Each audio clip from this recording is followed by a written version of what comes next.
What the hell happened to One Punch Man? Like, genuinely, this one hurt.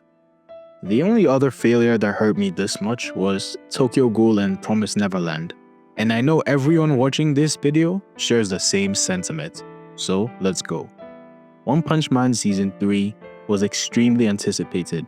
Of course, not only is it one of the most popular anime franchises, this specific arc was also highly anticipated and hyped by manga fans as the prelude to a huge climax in the series. Everyone was excited, and that excitement is what led to this heavy backlash. Because there have been more than numerous anime that have disappointed fans visually, but this one was different. Because the magnitude of disappointment was a result of probably the biggest fall from grace in anime history. When people talk about what made anime mainstream, they talk about the big three: Demon Slayer, My Hero Academia, and etc. But One Punch Man is also an important factor in this conversation. Season 1 was a cultural hit for everyone, even normies. I'm sure you know the story. It was made by a dream team of the best animators, directors, and composers of that time. In 2015, an anime looking like that for 12 whole episodes was insane. The fights, the soundtrack, the characters. Season 1 just catapulted a 13-episode series into anime legendary status. This was also fitting for being adapted from a manga hailed to have some of the best art in the industry. And the reason it felt unreal in 2015 is because it was unreal. Season 1 benefited from a ridiculous amount of top-tier animator interest and freelance talent. It had that everybody wants to show off energy. In 2015, seeing a TV anime move like that for 12 straight episodes was insane. It's still getting studied till today. It didn't just become popular, it became a reference point. It became the thing people pointed at when they said, anime can look like this. It really changed things back then. And then, after a long wait and a studio change, Season 2 came.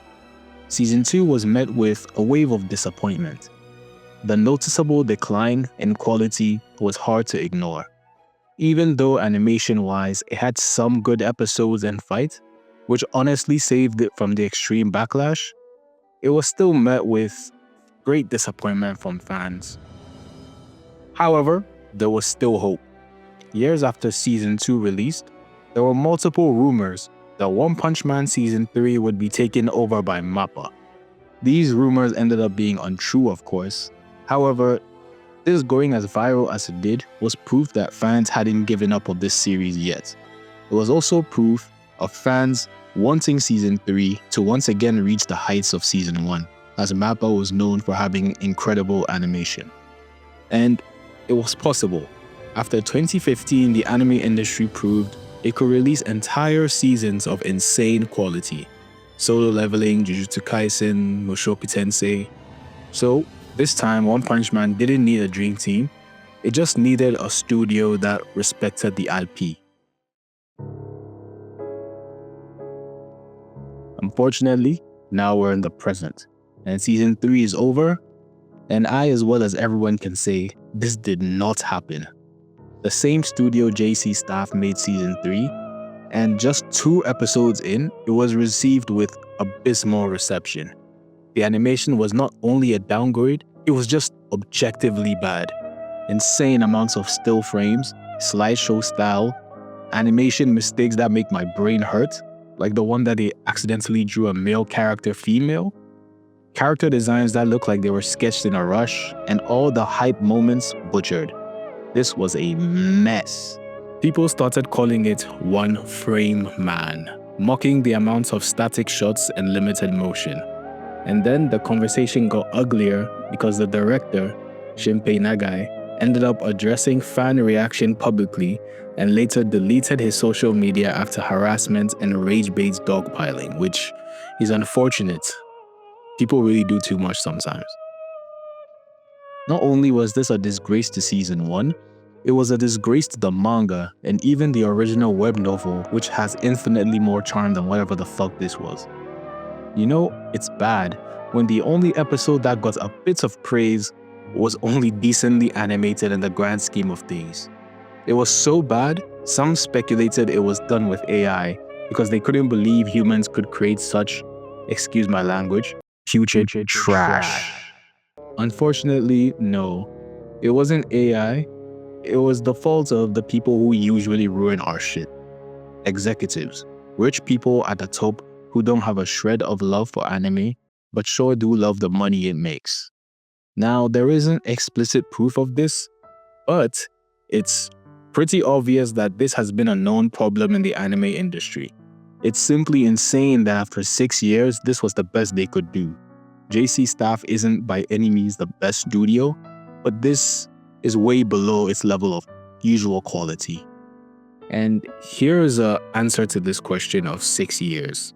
Waiting longer doesn't automatically mean the anime gets more time. In anime, the schedule isn't dictated by what the art needs or all that things.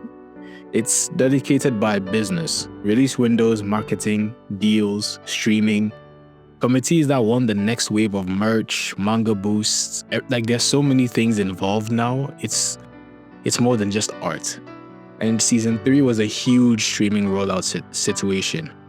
Because, anime back then didn't have that much hold in streaming. Right now, it's Hulu in the US, Disney Plus, Netflix, all these things. And that alone tells you that this wasn't just a show coming back. It was a product rollout. So if the production committee locks in a date, the studio doesn't get to say, we're not ready, change it. Because there's so many other people that have a stake in this. All they get to say is, okay, how do we survive this? What do we do to produce an acceptable product even though we don't have much time? And the Monster Association arc makes this even worse because it's not the kind of anime arc that you can hide bad animation with. It's an action anime. It has huge scale. It's chaos, fighting. So if you don't have time and resources, this arc really exposes your bad quality. So what does this mean for One Punch Man? Honestly, there's good and bad news. The bad news is it's basically impossible to come back from this low of a fall. Lots of people will tune off and never come back. And the only time they will is if the next season is honestly top-notch. We've never seen anything like this level of quality. The good news is the next arc is even more anticipated than this one was, and that will give the studio a grace period to potentially bring back fans. Never to the same level as season 1 though, because season 2 and 3 were 2 consecutive nails in the coffins for a lot of people. Unfortunately, this is one of the many casualties of the ridiculous work culture in the anime industry. And the best we can hope is Japan realizes that this is actually negatively affecting them. And honestly, the rise of Chinese and Korean anime is a positive thing in this scenario because competition is needed to make people stop slacking. Maybe they wake the fuck up. Let's hope.